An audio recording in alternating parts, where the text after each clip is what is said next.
Halo, perkenalkan nama saya Sumawati, NPM 2023030093. Saya dari Prodi Psikologi Universitas Jenderal Ahmad Yani. Baiklah, saya akan menjelaskan contoh etika yang baik dan contoh etika yang tidak baik. Yang pertama yaitu contoh etika yang baik. Di gambar ini, ada seorang ibu yang mengajari anaknya untuk membuang sampah pada tempatnya. Sampah-sampah yang menumpuk dapat menjadi sarang penyakit. Hal ini dikarenakan virus dan bakteri lainnya menyukai tempat-tempat yang sangat kotor dan bau untuk berkembang biak. Mereka akan memperbanyak diri dan kemudian menyebar melalui udara.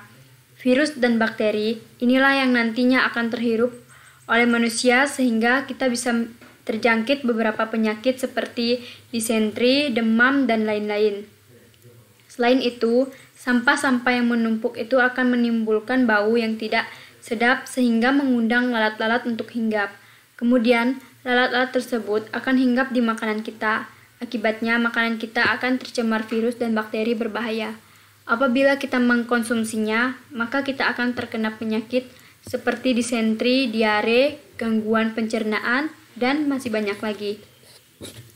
Oleh karena itu, buanglah sampah pada tempatnya agar tidak terjadi virus dan bakteri yang menyerang kita. Manfaat membuang sampah pada tempatnya.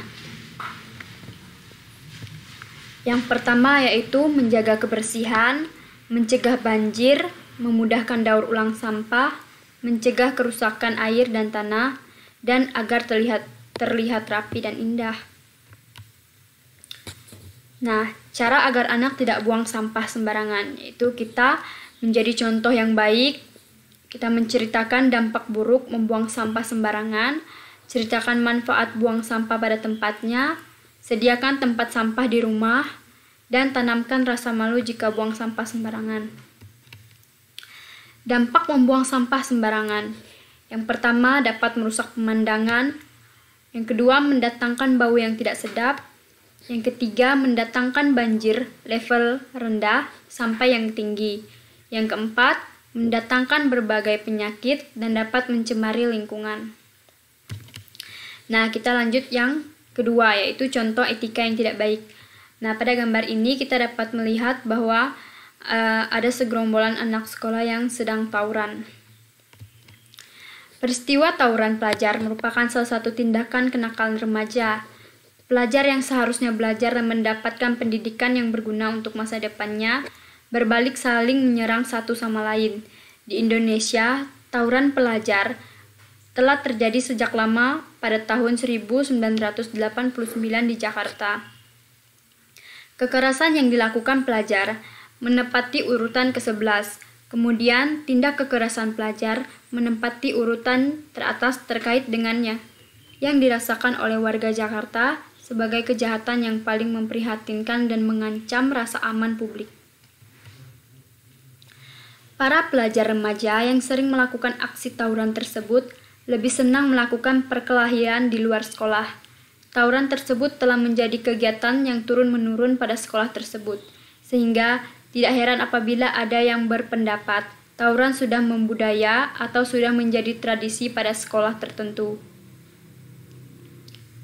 Masalah ini bukan perkara baru dan jangan dianggap remeh.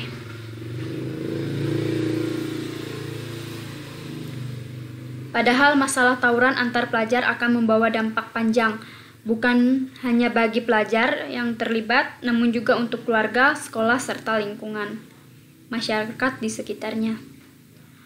Perkelahian ini sering terjadi bukan hanya dari pelajar SMA tetapi juga SMP. Terlihat dari tahun ke tahun, jumlah perkelahian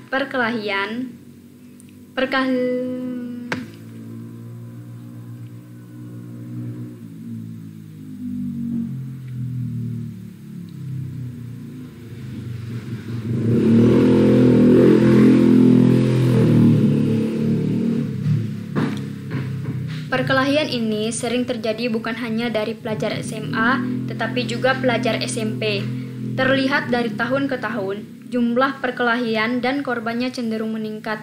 Tawuran yang sering terjadi apabila dapat dapat dikatakan hampir setiap bulan, minggu, bahkan mungkin tiap hari selalu terjadi perkelahian antar pelajar yang kadang-kadang berujung dengan hilangnya pelajar secara sia-sia.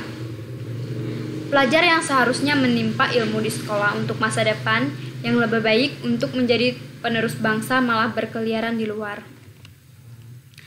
Dampak buruk tawuran yaitu dampak psikologi dengan timbulnya stres, frustasi, dan bahkan traumatik dalam diri individu. Yang kedua, merusak citra diri pelajar yang terlibat tawuran, merusak nama baik sekolah sebagai lembaga pendidikan, terganggunya proses belajar mengajar. Sekian video dari saya, semoga bermanfaat. Terima kasih.